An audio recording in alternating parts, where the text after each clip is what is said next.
Gueule d'ange, volume 1, volume 2 par Katia Lassan. C'est donc vous, Et oui, c'est Katia? moi. Oui, oui. Alors c'est une belle aventure depuis que votre livre est sorti en version papier chez France Loisirs. Ça se vend toujours et vous avez toujours les mêmes bonnes critiques.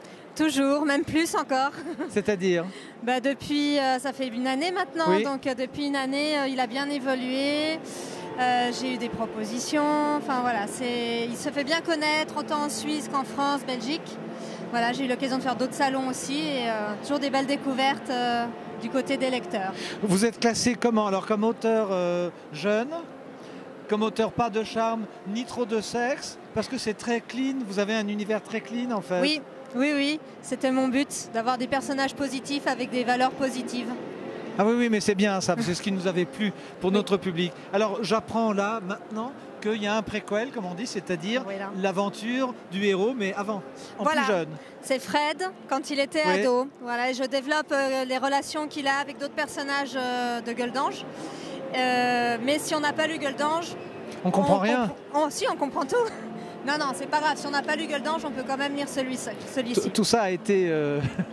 Ça veut dire que maintenant vous êtes à 100% en train d'écrire ou vous avez votre métier dans la vie Alors j'ai quitté mon métier, donc j'étais éducatrice. Oui. J'ai quitté mon métier pour me consacrer à l'écriture et au monde littéraire où je travaille aussi pour faire des corrections.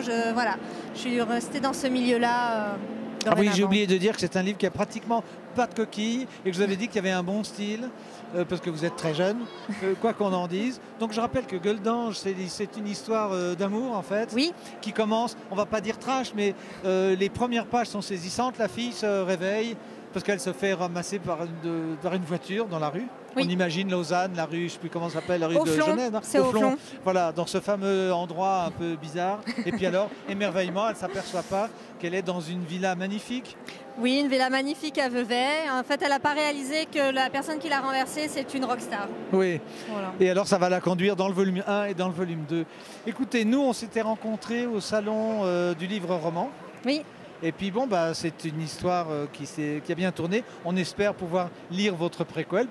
On va être obligé de faire un lancement en disant voilà, vous avez lu ce dossier, vous allez lire l'autre. C'est ça, j'espère. Je repars avec un service de presse. Vous pouvez repartir avec un service presse. Merci beaucoup, Katia. On se retrouve donc jusqu'à demain, jusqu'à ce soir en tout cas, sur le site de Palexpo. Si vous êtes à Genève, il va faire mauvais demain. Venez jeter un œil. Au pavillon suisse évidemment, puis aux autres livres français de la grande sœur de la métropole. Merci Katia.